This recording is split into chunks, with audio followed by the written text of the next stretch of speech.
Hello Mr. Driver, natumai mzima wa afya na ni wakati mwingine tena katika kijiwe cha Baba Aviga, mahali ambapo tunaangazia mambo mbalimbali ya kitaaluma lakini na uzoefu wa maisha kila siku. Leo tutakuwa tukiangazia mwendelezo wa mada yetu uliokuwa nayo ya namna gani dereva unaweza kuipa hadhi kazi yako kama dereva.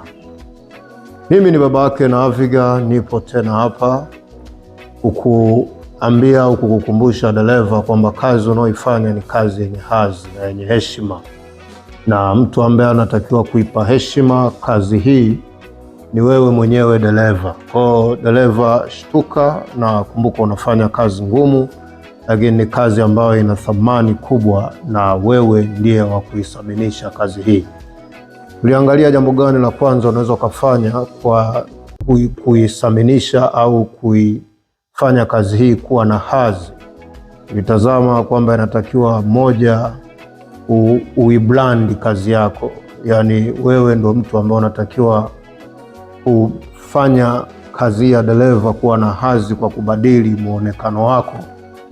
Ukazungumzia habari ya branding kwamba natakiwa ujiweke kuwa safi, ujisamini wewe kama dereva. Kufanya hivyo unakuwa umeipa thamani au hadhi kazi ya dereva. Lakini tukaangalia point of collection, pale tuliongelea pia kitu kama kutafuta elimu au maarifa ili kuongeza CV yako.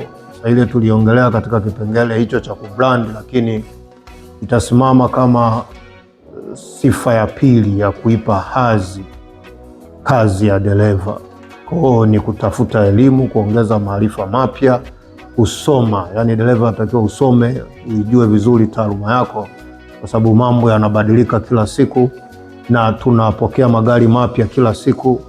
Kwa hiyo usibaki na ule udereva wa zamani, ila tafuta elimu mpya ya udereva kwa sababu mambo yanabadilika. Kwa tafuta elimu mpya ya barabarani, kuna alama mpya. Alama zilizopo sasa sio zilizopo huko nyuma, lakini magari kila siku tunapokea magari ambayo yako very hybrid, tofauti na magari ya zamani. Kwa jibrandi kwa namna hiyo, lakini tafuta elimu. Hiyo ilikuwa ni sehemu ya kubadili muonekano wako, lakini nafanya point of collection, elimu itasimama kama sifa namba 2 ya dereva anayetambua na kuithamini na kuipa hadhi taaluma ya udereva. Basi leo tuangalie jambo gani la tatu natakiwa dereva ulifanye ili uipe hadhi kazi hii ya dereva. Jambo la tatu unaotakiwa kulifanya kama dereva ni kuheshimu kazi yako. Heshima. Dereva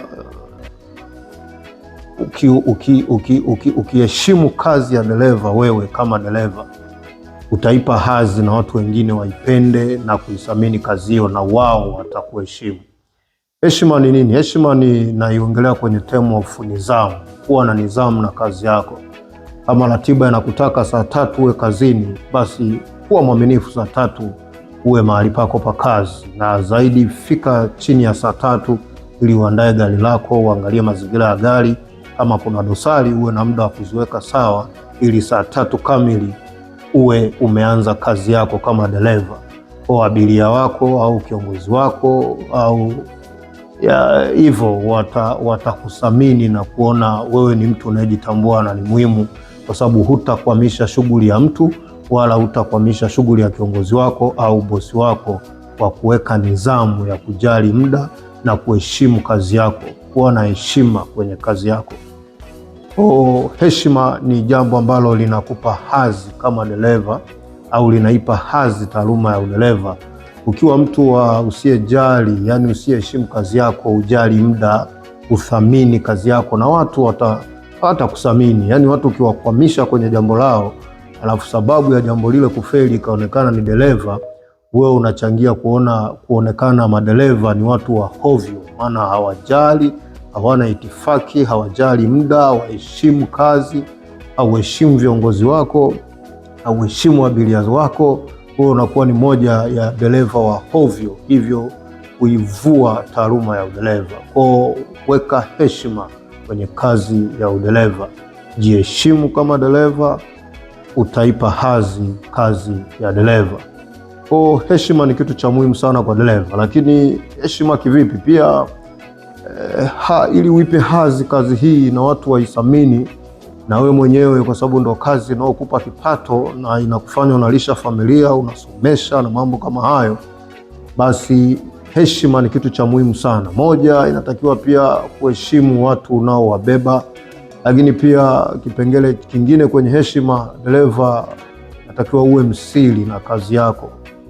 Abiria wako lazima wa feel kuwa wako safe na wewe, hata kama kuna jambo amelizungumza kwenye gari yako, basi wewe dereva kama umelisikia, wewe unatakiwa uwe na kifua cha kutunza siri. Hiyo ni moja ya nidhamu kubwa sana ya dereva na heshima ambayo dereva anatakiwa awe nayo, kwa sababu ile ni kazi yako na wale ni abiria wako au yule ni kiongozi wako.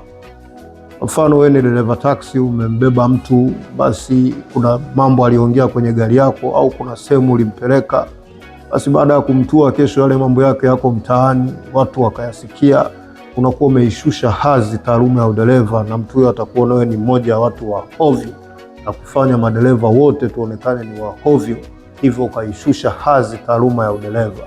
Kwa kuwa na heshima ni moja, pia na kuwa msiri. Dereva unatakiwa uwe msiri sana. Yes, watu wenzetu wa bodaboda, madereva wanasifika sana kwa kuwa wasiri. Kazi wanazozifanya kama wasingekuwa wasiri, basi yangetokea mambo mengine. Lakini pia hili naliweka kwa madereva. Dereva, sifa mojawapo ili uonekane una hadhi na kazi yako isaminike ni kuwa msiri. Dereva, siku zote ofisi yako ni gari lako. Kwa mambo ya ofisini mwako, wewe ndio unayeyapokea na kuyafunika, yanaishia kwenye ofisi yako au kwenye chombo chako. Sio kesho abiria wako waliongea kitu, ulimpeleka sehemu ukawa na maneno mengi. Kwa hiyo sio heshima. Kwa jambo la pili nimesema ni jambo la tatu, uwe na heshima, uheshimu kazi yako, kuwa na nidhamu, tunza siri za wateja wako, lakini tunza siri za viongozi wako, au jambo lolote ambalo limefanyika kwenye gari yako libaki kwenye gari yako. Hii ni dondoo nyingine ambayo inaipa hadhi kazi ya dereva, lakini zipo nyingi na nyingi. Tutaendelea tena katika kipindi kingine kujua ni jambo gani lingine dereva inatakiwa ulifanye ili uipe hadhi kazi ya dereva. Moja, tumesema badili muonekano wako au kujibrandi. Lakini namba mbili, elimu. Tafuta elimu kwa sababu mambo yanabadilika. Na tatu, tumesema ni nidhamu, kuwa na heshima ya kazi yako. Tuonane wakati mwingine hapa hapa katika Kijiwe cha Baba Aviga. Usisahau kushare, kulike na kucomment. Tutakutana tena hapa hapa kwa wakati mwingine. Asante.